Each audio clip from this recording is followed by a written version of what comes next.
বন্ধুরা, আমার ঝিঙে খোসা বাটা রান্না হয়ে গেছে। বন্ধুরা, যদি ভালো লাগে লাইক করবেন, শেয়ার করবেন। এই চ্যানেলে যদি নতুন হয়ে থাকেন অবশ্যই একটা সাবস্ক্রাইব করে দেবেন, কমেন্ট করে জানাবেন কেমন হয়েছে। যারা ফেসবুক পেজ থেকে দেখছেন তারা একটা ফলো করে দেবেন। চলুন আমি প্রথম থেকে কিভাবে করেছি দেখতে থাকি। ভিডিওটা দেখার জন্য আপনাদের কাছে অনুরোধ থাকলো।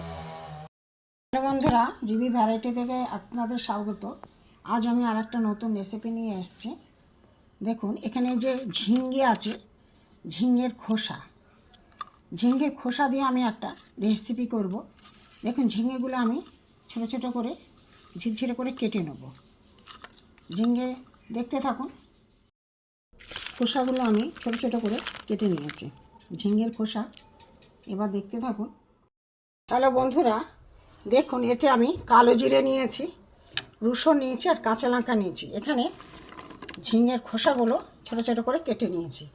এখানে গ্যাসে কড়াই বসিয়ে দিয়ে সর্ষের তেল দিয়ে দিয়েছি। দিয়ে আমি এখানে কালো জিরে, রসুন আর কাঁচা লঙ্কা এতে দিয়ে দেবো। তেল গরম হয়ে গেছে।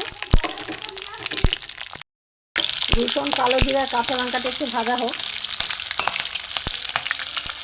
খাচ্ছে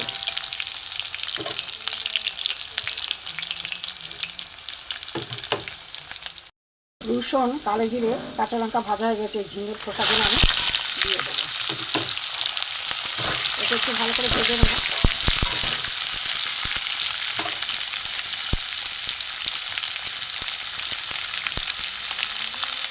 নুন দেবো।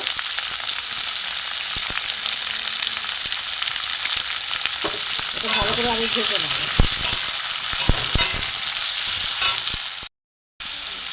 ঝিঙের খোসাগুলো মোটামুটি ভাজা হয়ে গেছে।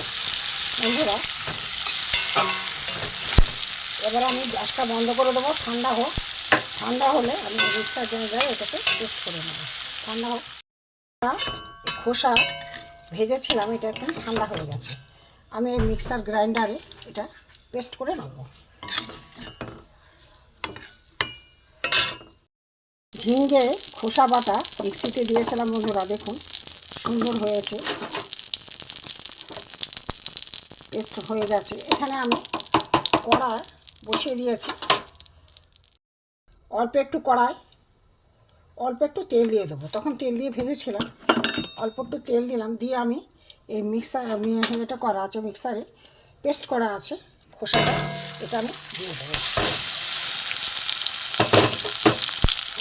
এবার ভালো করে আমি নাড়বো, সুন্দর করে কড়াই নাড়ব। এবার একে ভালো করে মিক্সির বাটি থেকে ভালো করে পরিষ্কার করে নিয়েছি। নিয়ে এটা আমি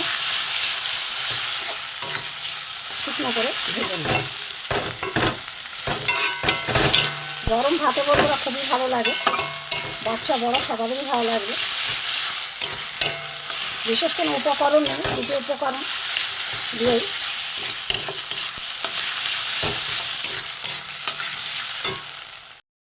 খোসা বাটা হয়ে গেছে। বন্ধুরা দেখতে থাকুন।